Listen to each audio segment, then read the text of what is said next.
In this video we are going to take a look at the elite slots of a Deathwatch army and how to best include them in 9th edition.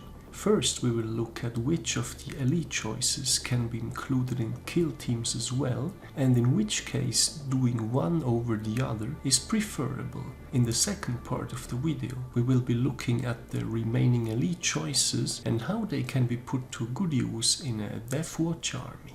Welcome to Swiss Hammer, your channel for modeling in Warhammer 40k. My name is Temmer and I will be guiding you through this video. In any other Space Marine army, elite slots are known for their fierce competition. In a Deathwatch army, however, due to kill teams counting as troops, the situation is a little different. Out of a long list of possible elite picks, the following units can be included in kill teams instead. Deathwatch Terminators and Vanguard Veterans can be included in a Proteus KT. Aggressors can be included in an Indomitor kill team, and the Reavers can be included in a Spectrus KT. And I am feeling a bit guilty to admit this, but I almost forgot about listing them. The kill teams are one of the unique features of the Deathwatch and offer a great many advantages. For more information on the different kill teams, I recommend my guides to kill teams, which I have linked in the description. For the purposes of this video, I will keep it short and say that as a rule of thumb, if you are going for mixed units or a combat squad size, it is preferable to take these units in kill teams as they gain objective secured and don't fill up an elite slot. However, if you need the sergeant and or a unit size above 5, then the only way to do so is to take them as a regular elite pick, just like any other Space Marine army. Kill teams aside, there is also an alternative way to free up some elite slots through the usage of a command squad.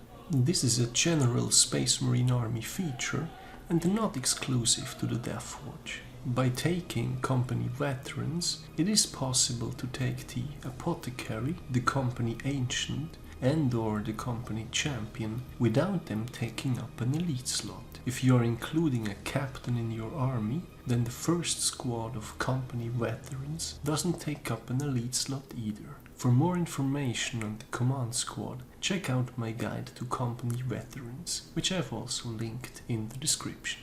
Now, with these exceptions to elite slot choices out of the way, let's dive into the actual units. First, we'll be starting with the Aggressors. This was one of the units that clearly overperformed in 8th edition with their ability to double shoot. Now in 9th edition, they have been reined in and they are performing alright overall, with the Boltstorm and the Flamestorm gauntlets being roughly equal for their points. In a Deathwatch army, I would always try to make these work in an Indomitor kill team so they gain the additional benefits of being ObSec. All in all, I rate these as kill team, meaning that you will most likely find something better suited to take as an elite slot instead.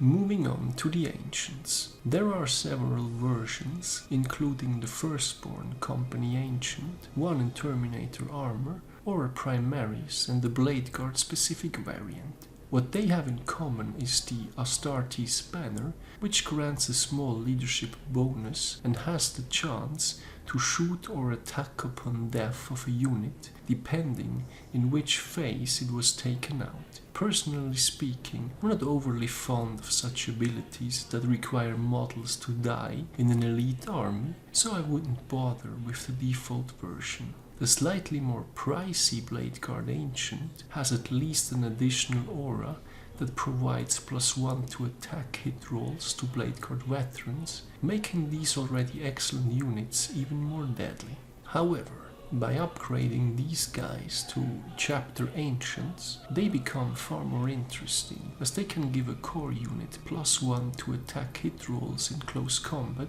and they can also be equipped with a Warlord trait that provides objective secured to surrounding units, or doubles their objective secured if they already have this ability. All in all, I would rate these guys as situational, as the Deathwatch has plenty of ways to get ObSec through Killteams or Warlord traits, and you will most likely find a better usage for the points. Moving on to the true leaders of any Space Marine army, the Apothecaries. By now, you guys have no doubt all heard about the benefits of making these a Chief Apothecary and giving them the Selfless Healer Warlord trait. The combat restorative ability will heal up to 3 wounds instead of just E3, and they can use the combat revival stratagem for free. This stratagem lets them bring back a destroyed infantry or biker model for free.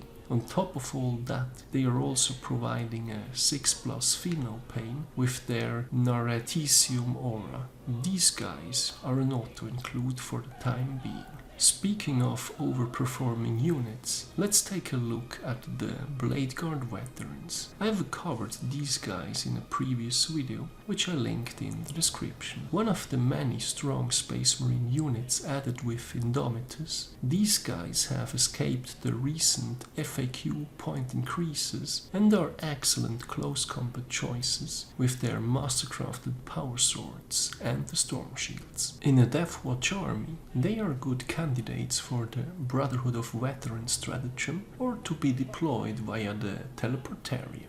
A unit size of 5 is ideal, though they are great for filling up a list even at 3 to 4 models only. In either case, they are difficult to compete with for their points. Overall, I rate these guys as excellent. When investing in a unit of 5, it makes sense to bring a support character for them along to boost them even further. Moving on to another nightmare of 8th edition, the Centurions. They come in 2 versions, Assault and Devastator. These guys have suffered during the transition to 9th edition, especially due to not gaining the core keyword. In a Deathwatch army, you can do something funny like putting them in Teleportarium or inside the Corvus Black Star, or put the Artificer Bolt Cache relic on the Sergeant, but personally I wouldn't consider taking them for serious lists. They are just far too expensive for what they can still do, and they don't synergize much with Deathwatch. Overall, these guys get the mediocre rating only. Moving on to one of my favorites, the Company Champion. With the Watchmaster being limited to a fixed loadout and therefore being unable to carry the Dominus Aegis relic, a Company Champion is a cheap way to bring along the relic anyway, without having to sacrifice another HQ slot and more points. They are also decent at close combat, especially against characters, and they have the ability to heroically intervene. By upgrading them to a chapter champion, they become even more deadly in close combat, and they also get access to the Martial Exemplar Warlord trait, which gives core or characters within 6 inches of the champion rerolls for their charges. To me personally, these guys are underrated and I consider them excellent picks for a Deathwatch army. Speaking of excellent, next we have the Company Veterans. I have covered these guys recently in a separate video, and I highly recommend checking it out for some advice on how to cheese the command squad in 9th edition. The link is in the description. In short, these guys can be taken in a squad of 2 to 5, and they get the Bodyguard ability, which makes them excellent for board control and character protection. If you can spare the points, I recommend taking the minimum of 2 with storm shields and whatever else suits best. They might surprise you. These guys also get the excellent rating. Moving on to Dreadnoughts. These guys have received a massive boost in 9th edition, no small thanks to their built-in Duty Eternal, which reduces damage by 1, down to a minimum of 1. They also got the core keyword, so they can benefit from a variety of buffs and rerolls. They come in multiple variants, out of which I think all are somewhat playable. A good all-rounder is the Redemptor Dreadnought, though I would recommend making the pick depending on what fits best into any given list. It is also possible to run Dreadnought heavy lists in a Deathwatch army, in which case I would recommend combining them with the Primaris Techmarine and the Artificer Bolt Cache Relic, and or someone carrying the Dominus Aegis Relic. On a side note, the Teleportarium stratagem also works on Dreadnoughts. Overall, Dreadnoughts as a whole get the excellent rating. A bit less fortunate were the Invictor Warsuits. These guys are not Dreadnoughts, so they don't have Duty Eternal, and they also don't get the core keyword. They can be set up with concealed positions, so you might consider bringing them alongside the Spectrus KT. Overall, I would rate them as mediocre, without any real reason to bring them in a Deathwatch army. Moving on to Terminators, another big winner of 9th edition. There are several variants, including Deathwatch, Assault, Ranged and Relic Terminators. Deathwatch Terminators can be included in the Proteus Killteam, and I would recommend doing so unless you need more than 5 in a squad. Deathwatch Terminators can also freely mix ranged and assault weapons and carry more heavy weapons than regular and assault Terminators, so you should always take Deathwatch Terminators over these two. The only exception is Relic Terminators, which unfortunately cannot be included in Killteams, and therefore taking them as an elite choice is the only way to get them in a Deathwatch army. Overall, Deathwatch Terminators are excellent picks, while the Relic Terminators are situational. The other variants are simply outdone by Deathwatch Terminators. The Judiciar got added with the Indomitus box and has received some fame thanks to his Tempor Mortis ability, which makes a unit fight last in the fight phase. A decent close combat fighter by himself, this guy is best used in combination with Bladeguard Veterans or other strong close combat units. While not specifically tailored towards anything in Deathwatch, he's still a decent situational pick. Vanguard Veterans are another great unit that performs well in Space Marine armies in general, especially when equipped with Jump Packs, Lightning Claw and Storm Shield. While they make excellent additions to a Proteus Killteam, it can still be worth it to run a max squad of 10 of them, in which case I would also bring some additional buffing characters along with them. Of special note is the Heavy Thunder Hammer for 15 points, which I recommend taking over the regular one at 12 points. All in all, these guys are an excellent pick and perform well both in and outside of Killteams. As much as it pains me to say it, the Deathwatch cannot fix Reavers either. By including them in a Spectrus KT, they lose access to their Reaver keyword, and with that the Terror Troop stratagem. This puts the Reaver in the unfortunate position where there is most likely something better to take for both the elite slot as well as the Spectrus Killteam.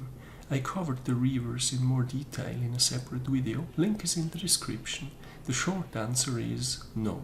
Speaking of no, let's have a look at the Veteran Intercessor Squad. Added with 9th edition, these guys have an extra attack and the ability to mix Assault Intercessor and regular Intercessor loadouts. They are basically the Primaris version of Veterans. I don't think that they do much for Deathwatch, as we have our own solid Firstborn that are objective secured and the foundation of the Proteus Killteam. As far as I'm concerned, they should have put some Primaris Deathwatch Veterans with the stats of Veteran Intercessors as the foundation of the Fortis Killteam and call it a day. Anyway, little rant aside, there is no reason to take these. And finally, at the very end of the list, we have the good old Servitors. While they might have some value for board control, I personally think that company veterans are the better pick overall, even though they are pricier. As far as I'm concerned, there's no reason to bring Servitors along these days. After this quite extensive list, it is time to wrap things up. One of the unique features of the Deathwatch are the Killteams, which count as troops. As such, the competition for elite slots is usually less severe in a Deathwatch army when compared to other Space Marine armies. Out of the elite picks, Deathwatch Terminators, Vanguard Veterans, Aggressors and Reavers can be included in kill teams instead. While it is usually preferable to do so, there might still be situations when taking them as an elite slot is preferable, such as needing the sergeant and or going for the max unit size.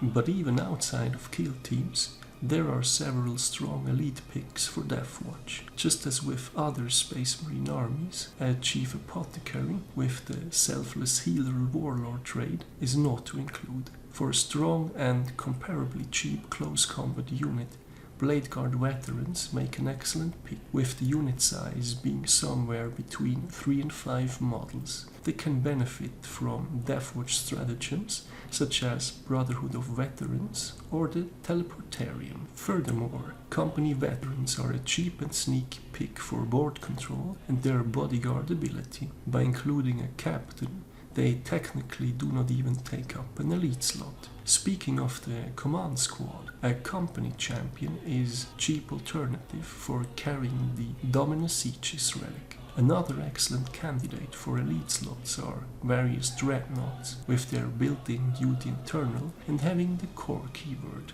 Out of the many variants, the Redemptor Dreadnought makes for a good all-rounder. They can also be put into the Teleportarium. Lastly, while Deathwatch Terminators and Vanguard Veterans can be included in the Proteus Killteam, they are also viable picks on their own. All in all, even outside of kill teams, the Deathwatch has plenty of good options to bring along as elites. So that's it for the elite choices in a Deathwatch army. Which ones are your favorites and what kind of stunts have you managed to pull off with them? Let me know in the comments. And as always, thank you very much for watching, guys. I hope you have been enjoying this video. Give me a thumbs up if you did, and don't forget to subscribe if you haven't done so already. Thanks again, and see you next time.